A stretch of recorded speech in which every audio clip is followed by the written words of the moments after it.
മതപുരോഹിതൻ cyber തട്ടിപ്പിന്റെ ഇര. യാക്കോബായ സഭയുടെ നിരണം ഭദ്രാസനത്തിന് മുൻ അധിപൻ ഡോക്ടർ ഗീവറീസ് മാർ കുർലോസാണ് സൈബർ തട്ടിപ്പിന്റെ ഇരയായിരിക്കുന്നത്. സൈബർ തട്ടിപ്പുകാരുടെ ഭീഷണിയിൽ വീണ് യാക്കോബായ സഭ മുൻ നിരണം ഭദ്രാസനാധിപൻ ഡോക്ടർ ഗീവറീസ് മാർ കൂർലോസ്.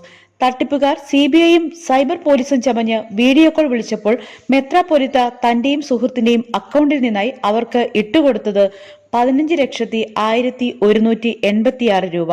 2 ദിവസത്തിന് ശേഷം തട്ടിപ്പ് മനസ്സിലാക്കിയപ്പോൾ പോലീസിൽ പരാതി നൽകിയെങ്കിലും നഷ്ടമായ പണം തിരിച്ചു കിട്ടുന്ന കാര്യം സംശയത്തിലാണ്. ഓഗസ്റ്റ് 2-നാണ് സൈബർ തട്ടിപ്പുകാർ മാർ കൂർലോസിനെ വീഡിയോ കോൾ വഴി സമീപിക്കുന്നത്. CBI, സൈബർ പോലീസ് എന്നിങ്ങനെ 2 പേരാണ് വീഡിയോ കോൾ വിളിച്ചത്. 81 37 0 11 759 89 582 68 313 എന്നീ നമ്പറുകളിൽ നിന്നാണ് കോൾ വന്നത്. അന്വേഷണം നടക്കട്ടെ. ഇത് സീരിയസ് ഫ്രോഡ് ആയതുകൊണ്ട് അന്വേഷണം തീരുന്നത് വരെ നിങ്ങളുടെ അക്കൗണ്ട്സ് മുഴുവൻ ഫ്രീസ് ചെയ്യും. അത് എത്ര അക്കൗണ്ട് ഉണ്ടെങ്കിലും അത് ഡിക്ലെയർ ചെയ്തിട്ട് അതിലെ എമൗണ്ട് സുപ്രീം കോടതിയുടെ മേൽനോട്ടത്തിലുള്ള സീക്രട്ട് സർവീസ് അക്കൗണ്ടിലേക്ക് ട്രാൻസ്ഫർ ചെയ്യണമെന്ന്. അങ്ങനെ കോടതി പിരിഞ്ഞു, അഡ്ജേൺ ചെയ്തു. പിന്നെ അന്വേഷണ ഉദ്യോഗസ്ഥൻ എന്നോട് അക്കൗണ്ട് ഡീറ്റെയിൽസ് ചോദിക്കുന്നു. ഞാൻ എൻ്റെ കേരളത്തിലുള്ള എനിക്ക് ആകെയുള്ള 3 അക്കൗണ്ട് ഡീറ്റെയിൽസ് കൊടുക്കുന്നു. അതിലുള്ള എമൗണ്ട് എല്ലാം കൂടെ 13 ലക്ഷം രൂപയാണ്. അതിൻ്റെ ഡീറ്റെയിൽസ് ഞാൻ കൊടുക്കുന്നു. അപ്പോൾ അവരൊരു ബാങ്ക് ഡീറ്റെയിൽസ് അയച്ച് തന്നു. അത് സുപ്രീം കോടതിയുടെ മേൽനോട്ടത്തിലുള്ള ഒരു സീക്രട്ട് സർവീസ് അക്കൗണ്ടാണ്. അതിലേക്ക് അയക്കണം, 12 മണിക്ക് മുമ്പ് അയക്കണമെന്ന് പറഞ്ഞു. ആ ഫണ്ട്സ് ട്രാൻസ്ഫർ ചെയ്തു.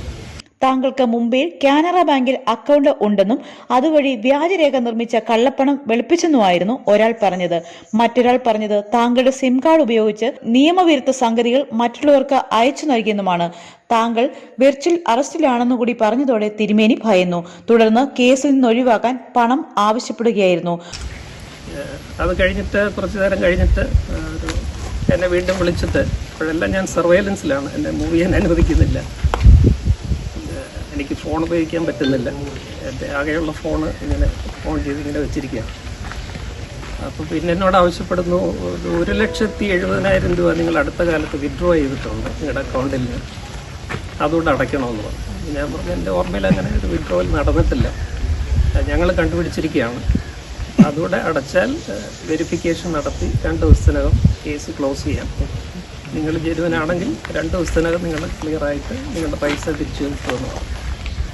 അപ്പം എൻ്റെ അക്കൗണ്ടിലെ പൈസ മുഴുവൻ ഞാൻ ട്രാൻസ്ഫർ ചെയ്ത് കഴിഞ്ഞു. പിന്നെ കേസ് അങ്ങനെ തീരുന്നെങ്കിൽ തീരട്ടെ എന്ന് വിചാരിച്ച് ഞാൻ എൻ്റെ ഒരച്ഛനെ വിളിച്ച് 1,70,70,000 രൂപ അച്ഛൻ്റെ അക്കൗണ്ടിൽ നിന്ന് ഇതിലേക്ക് അയച്ചു കൊടുത്തു. ഓഗസ്റ്റ് 3-ന് മല്ലപ്പടി ഫെഡറൽ ബാങ്ക് ശാഖയിലെ സ്വന്തം അക്കൗണ്ടിൽ നിന്ന് ഡൽഹിയിലുള്ള യെസ് ബാങ്ക് അക്കൗണ്ടിലേക്ക് 13,31,186 രൂപ അയച്ചു കൊടുത്തു.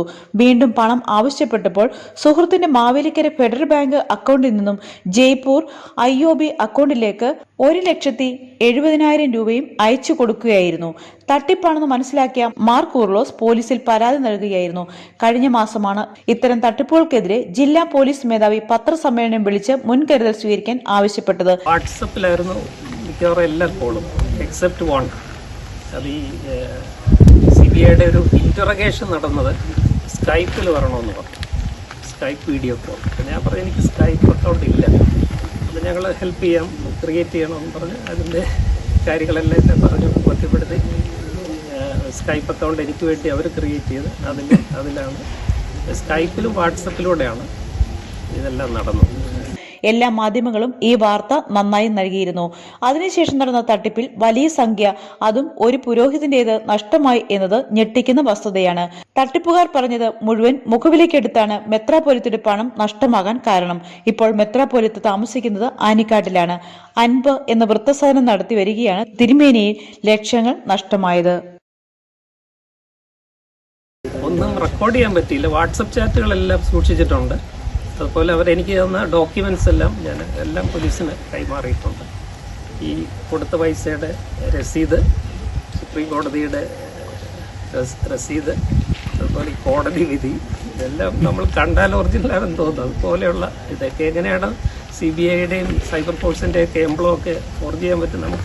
ഞാനങ്ങനെ ചിന്തിച്ചില്ല, നമുക്ക് സാധിക്കില്ല എന്ന് വിചാരിച്ചൊരു കാര്യമാണ്. അപ്പോൾ കോളർ ID-യിലൊക്കെ അതാണ് വരുന്നത്. അപ്പോൾ നമുക്ക് സംശയിക്കേണ്ട കാര്യമില്ല. ചുരുങ്ങിയ സമയത്തിനുള്ളിലായിരുന്നെങ്കിൽ ഈ പണം തിരികെ കൊണ്ടുവരാനൊക്കെ മാർഗങ്ങൾ ഇപ്പോൾ ഉണ്ട്. കുറച്ചെങ്കിലും ചെയ്യാൻ പറ്റുമായിരുന്നു. അങ്ങനെ പോലീസ് എന്തെങ്കിലും പറയുന്നുണ്ടോ? എന്തെങ്കിലും ഫ്രീസ് ചെയ്യാൻ പറ്റിയെന്നല്ലോ? അവർ മാക്സിമം ശ്രമിക്കുന്നുണ്ടെന്നാണ് പറഞ്ഞത്. എനിക്ക് ഒരിക്കൽ കൂടെ പറയാനുള്ളത്, നമ്മളെല്ലാവരും ജാഗ്രത പുലർത്തണം. ഇതൊരു വലിയ മാഫിയയാണ്, എല്ലായിടത്തിലും നടക്കുന്നുണ്ട്.